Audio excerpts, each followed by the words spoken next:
foi aprovado pelas pessoas que combatem a corrupção como medidas eficazes. Está na ata, até eu li hoje a ata. Eu não tinha visto ainda essa ata, mas eu fiquei muito feliz de ver que o colega que fez a ata foi muito cuidadoso, ou seja, foi muito preciso em colocar exatamente as ideias que eu apresentei lá no ano passado. Vamos aqui pela ordem. Composição das comissões de licitação. Quem é que determina quem vai compor a comissão de licitação? O chefe do órgão, a autoridade, né, nomeia lá os membros da comissão. Se existe corrupção, o chefe que é corrupto vai escolher muito bem exatamente quem é capaz de praticar a corrupção que ele quer que pratique. Porque não é um membro da comissão que vai desviar dinheiro sem o chefe saber. Então, o que é que eu proponho? Que essa escolha não seja feita pelo chefe. Que essa escolha seja feita por eleição entre servidores efetivos. Mas quem vai se candidatar? Quem quiser ganhar um adicional, que tem que ser instituído por lei, e que vai ser compensado, não é custo, porque vai economizar na licitação. Se não quiser criar essa despesa, pode ser uma compensação com folgas, porque o cara tem um trabalho adicional, o cara tem outra função, e de repente ele é designado para ser membro de uma comissão, ele está tendo um trabalho adicional. Então ele tem que compensar aquilo com folga, muita gente vai gostar disso. Como somos predominantemente honestos, em maioria, tendemos a eleger os colegas mais sérios, austeros. O colega que vai comprar lá, por exemplo, nosso material de trabalho, ele não vai comprar aquele material que quebra, descasca, falha, ele vai comprar um material bom e pelo melhor preço, para comprar na quantidade suficiente. Registro das sessões de comissão de licitação. A grande maioria, aliás, a quase totalidade das licitações em que existe fraude, as reuniões não acontecem. Faz-se uma ata e as pessoas são às vezes até em casa procuradas para assinar uma ata, a pessoa nem sabe que comissão está participando. Só quem sabe é quem está presidindo, às vezes, ali, e às vezes nem quem está presidindo sabe direito o que está fazendo. Que aí se monta uma licitação, às vezes, depois que a coisa já foi paga e escolhida, e se formaliza ali um documento que é aprovado pelos tribunais de contas, é conferido pelo promotor, às vezes, e ninguém percebe nada. Mas quando alguma coisa acontece, aí a gente deságua numa ação de improbidade. Eu já participei, atuo em várias dessas ações. E o que é que mais acontece? O pobre coitado que compôs a comissão, muitas vezes realmente não recebeu nada, não ganhou nada. Ele só foi assim, fechou os olhos e assinou porque achou que estava certo. Ele podia dizer que acreditava no chefe dele, estava assinando achando que o chefe dele não era ladrão. Mas na hora que o chefe dele disser assim, ó, senta aqui, que a gente vai ligar a câmera ali, a gente vai fazer de conta que aqui é uma reunião. Aí ele não vai fazer. Porque uma coisa é ele assinar dizendo que acredita, outra coisa é ele interpretar uma cena teatral e depois dizer que é inocente. Então, na hora que você leva para isso aí, o cara vai dizer, pô, eu não vou querer não bota outra pessoa aí. Eu não sei fazer isso não, estou com medo, o cara começa a tremer. Então, filmar e transmitir ao vivo, pelo YouTube. Já tem município fazendo isso, no sul do Brasil e na Bahia. Alguns municípios da Bahia já saíram na imprensa, isso está acontecendo. Mas a nossa proposta é fazer uma lei sobre isso. Ah, mas o cara não vai aprovar. Não tem problema. O cara não vai aprovar, mas nós vamos documentar que naquela cidade o vereador tal propôs. Nós vamos documentar que naquela cidade encaminhamos ao vereador tal, tal, tal e tal, e nenhum protocolou o projeto. E que em outra cidade o vereador tal propôs. Então, esse é o verdadeiro controle social. Porque hoje você não sabe quem é corrupto e quem não é, porque você não tem as atitudes configuradas. Na hora que você leva isso à pessoa e você manda um e-mail lá, protocola o negócio, o eleitor dele vai dizer assim, fulano, por que você não botou aquele projeto lá de transmitir as sessões da comissão de licitação? Você viu lá o vídeo que está mostrando que isso é muito comum? Viu lá o juiz, o promotor, o auditor comentando que as sessões não acontecem em muitos lugares e que fazem uma ata como se acontecesse? Por que você não moraliza esse negócio? Eu votei em você para ser honesto. Começa a constranger, né? A política começa a ser um lugar desinteressante para quem é bandido ou meio bandido. Então, começa a ser um lugar para a gente mais honesta. Obrigatoriedade de seguro para os contratos. Isso aqui não é novidade, isso aqui existe no direito americano desde 1930.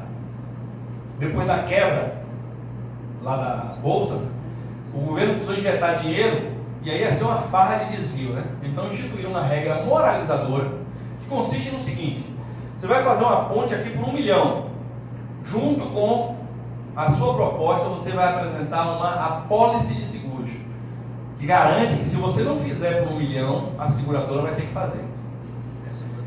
Vai custar um pouquinho mais caro? Vai, tem um custo do seguro, né? Claro, vai ser repassado. Mas qual é a realidade de hoje? Uma ponte de 1 milhão custa 11. com os aditivos. O metrô de Salvador custou bilhões. As refinarias aí aumentam bilhões nos valores, nos aditivos. Então, esta ideia acaba com os aditivos. Mas isso, se fosse assim, Valdir, já existiria na lei uma solução dessa, porque isso é capaz de reduzir a menos da metade o dinheiro desviado. Então, por que isso nunca houve? Isso há em alguns lugares. E no Brasil já houve. Mas sabe o que aconteceu? A Lei 8666 tinha isso. E numa madrugada o Congresso Nacional tirou. Está tudo lá nas atas. Transformou o que era um seguro de 100% em uma garantia de 5%.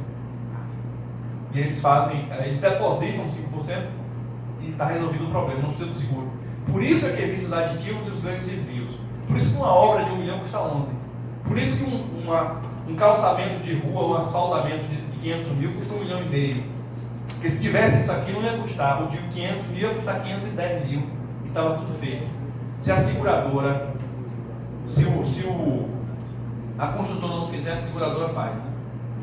Nos Estados Unidos, no primeiro dia do cronograma da obra, a seguradora está lá olhando. Ah, não fez não?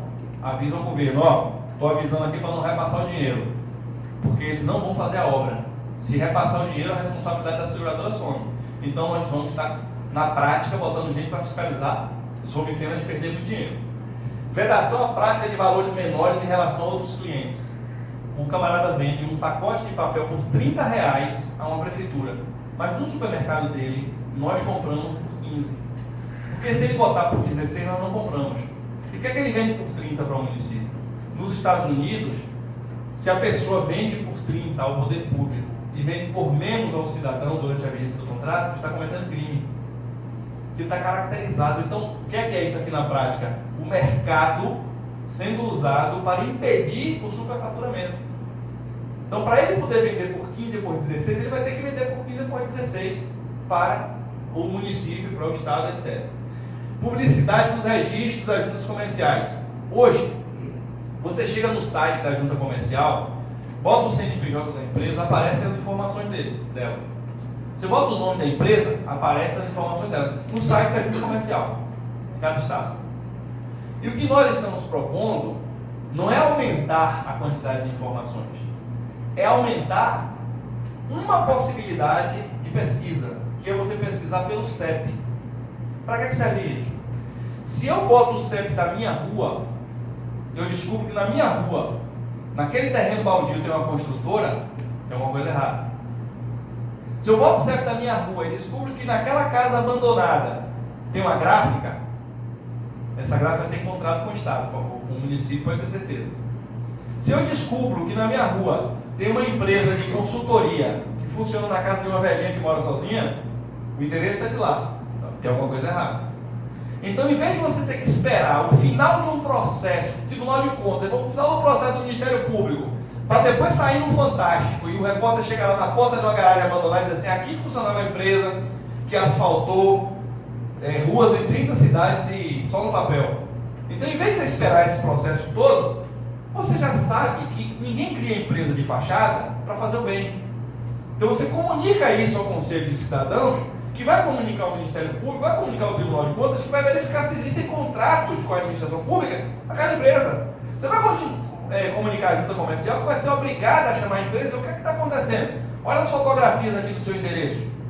Casa número 20, casa número 24 e a sua, que é a 22, está no terreno. Onde é que você está funcionando? Essa empresa existe ou não existe? Então, empresa de fachada é o que mais se utiliza hoje para praticar corrupção. Como é que eu sei que isso funciona? Primeiro que a ideia saiu da cabeça de um cara muito experiente, chamado Luiz Otário, que é o auditor fiscal federal aposentado lá em São Paulo. Segundo, que as juntas comerciais se recusam a fazer isso. Tanto que a proposta que eu apresentei foi uma proposta de alteração da lei federal. Mas ao mesmo tempo, a gente vai fazer proposta de alteração em lei estadual, em proposta de decreto estadual, e até para o município nós temos uma solução, porque um prefeito lá da Bahia falou assim, eu queria fazer isso na minha cidade. E como é que eu faço? Eu falei, você vai fazer o seguinte, você vai fazer um decreto dizendo que a secretaria tal deverá mensalmente atualizar a lista de empresas sediadas na cidade por rua. Então o cara chega lá na sua rua e olha quais são as empresas que tem ali. Pronto. Ele vai ver que tem empresa de mentirinha, se for o caso. Principalmente cidades que são coladas em grandes cidades. Tem muito isso. Porque o cara, se precisar, ele não quer ir para um lugar longe para fazer a maracutaia dele, né? Ele quer ficar ali na cidade vizinha. Então isso é um mecanismo muito eficaz. Essa daqui já escrevi o projeto e a exposição de motivos. Os outros, a partir da agora, do final desse evento, eu vou, assim que tiver tempo, preparar a mesma coisa. Mas tudo isso aqui, ó, essas ideias, foram discutidas na reunião dos órgãos de controle do Brasil inteiro, em Recife, no ano passado, e tudo foi aprovado. E também discutimos isso com outros colegas com atuação na Bahia. Eu não quero correr o risco de trazer uma ideia que parece boa, mas é uma grande besteira, uma grande imbecilidade. Por isso eu não falo nada em público sem consultar pessoas que saibam mais do que eu, né? Porque senão eu vou ser o porta-voz da imbecilidade.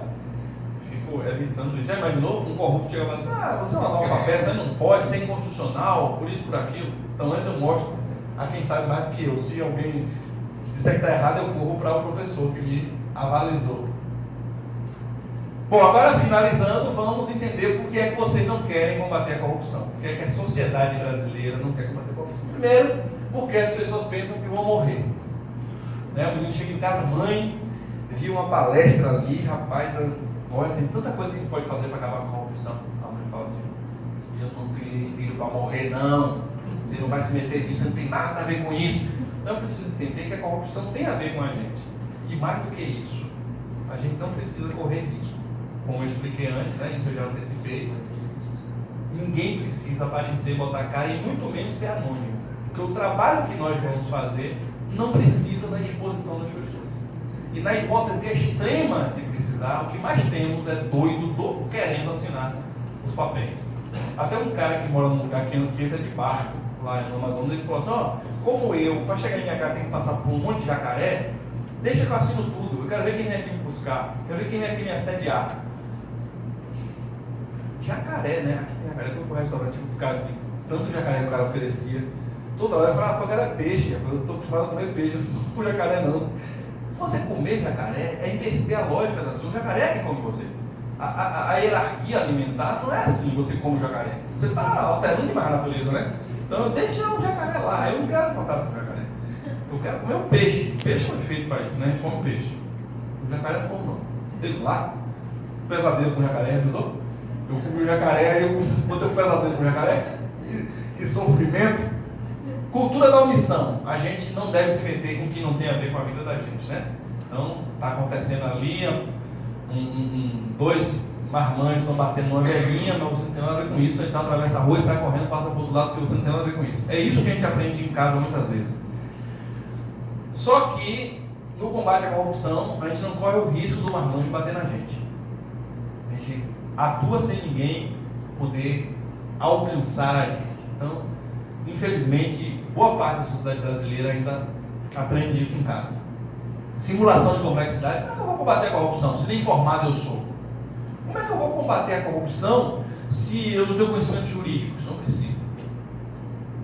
Combater a corrupção, se você já consegue acessar a internet, é uma coisa assim fantástica, porque você pode fazer 99% do trabalho que a gente precisa. O trabalho técnico específico de analisar um projeto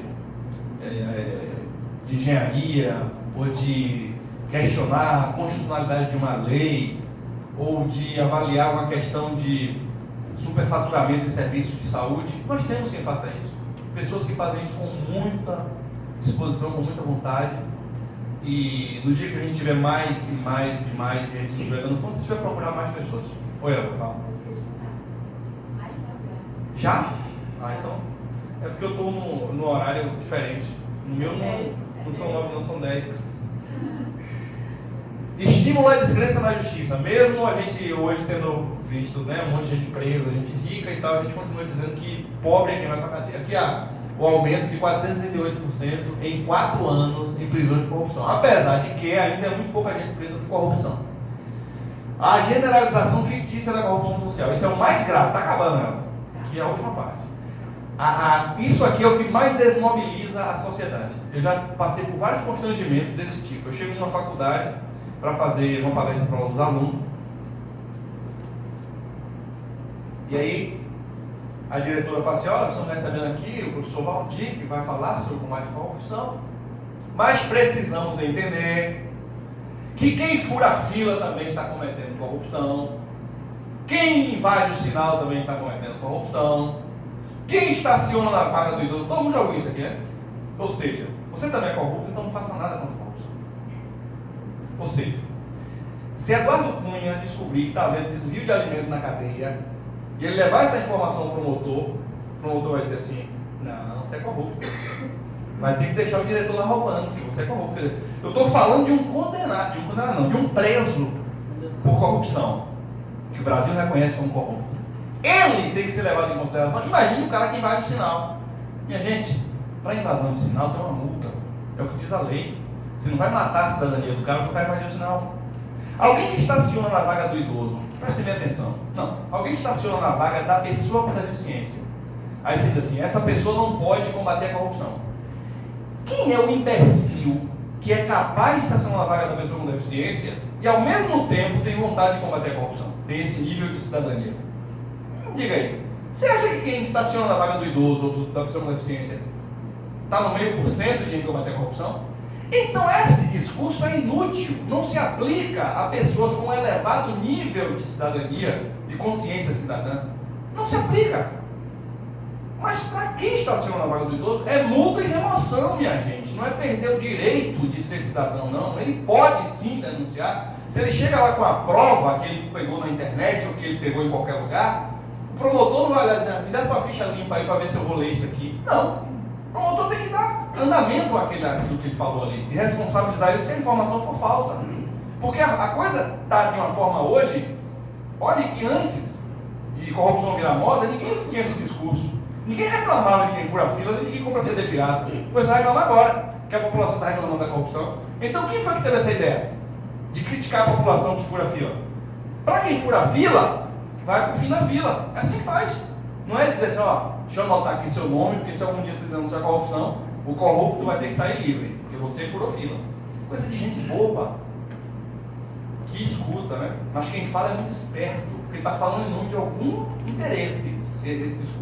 É como se você dissesse para o cara que está jogando bola, e aí ele deu uma pancada lá no colega, na maldade, fora da jogada, e feriu a perna do cara. Isso aqui foi em tese um crime de lesão corporal. Aí ele está indo para casa, tem uma criança sendo arrastada para o matagal.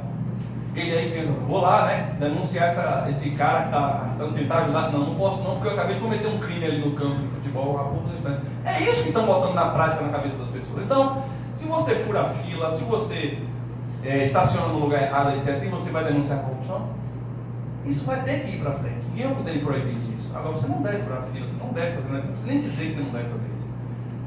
Mas estão neutralizando o pouco de interesse que tem na sociedade brasileira a respeito do combate à corrupção. A gente tem pouca gente para atuar, ainda fica gastando, desperdiçando, porque o corrupto, ele não pode julgar, ele não pode analisar o caso, mas comunicar. Olha o cara que me deu lá o comprovante do depósito. Para mim ele era um corrupto. E foi com base no que ele me disse que o caso foi resolvido. E esse é o último mesmo. Mas já falei isso aqui. O engodo do voto consciente. O TSE gasta dinheiro em horário nobre para dizer assim: não vote em quem suja a rua. Minha gente.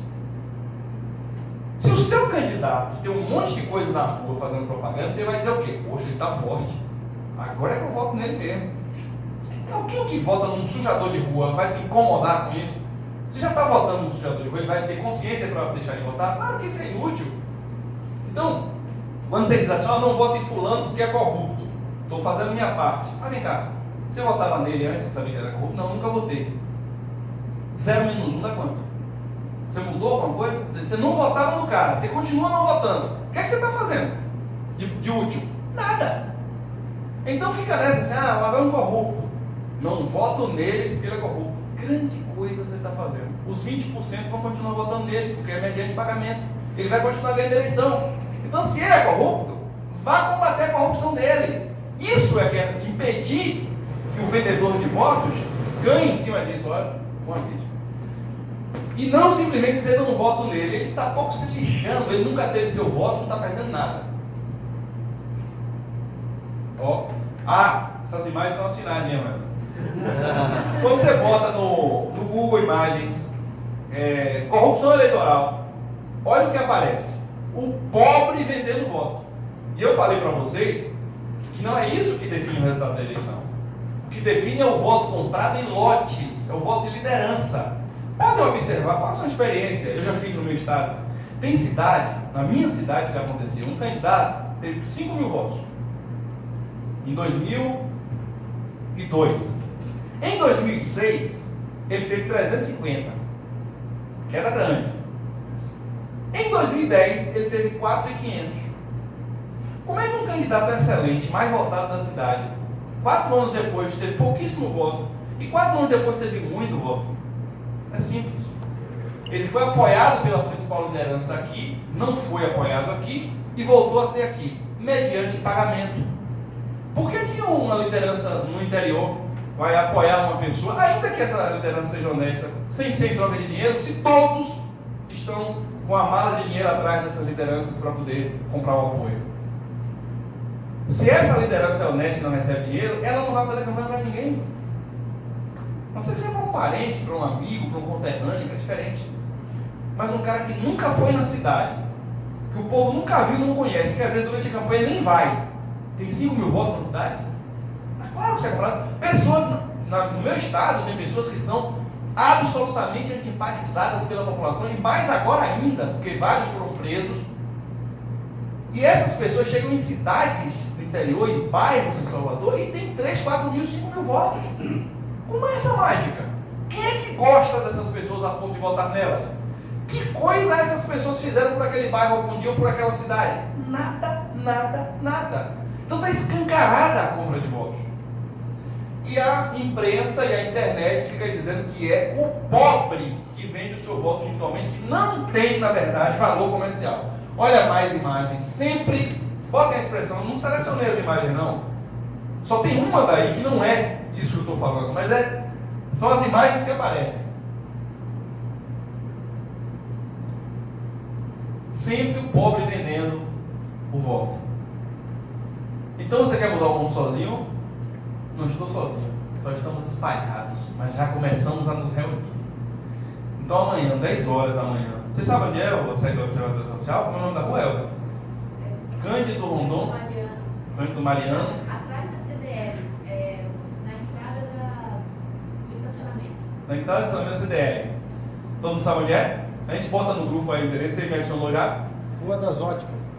É na Rua das Óticas, uma casinha antiga. Então agora, gente, a gente faz as perguntas. Isso aqui é um cartaz que a gente usa para divulgar. O site do Conselho está aqui, meus contatos estão aqui, que meu WhatsApp está aqui, ali é o do Conselho de Cidadãos, a página.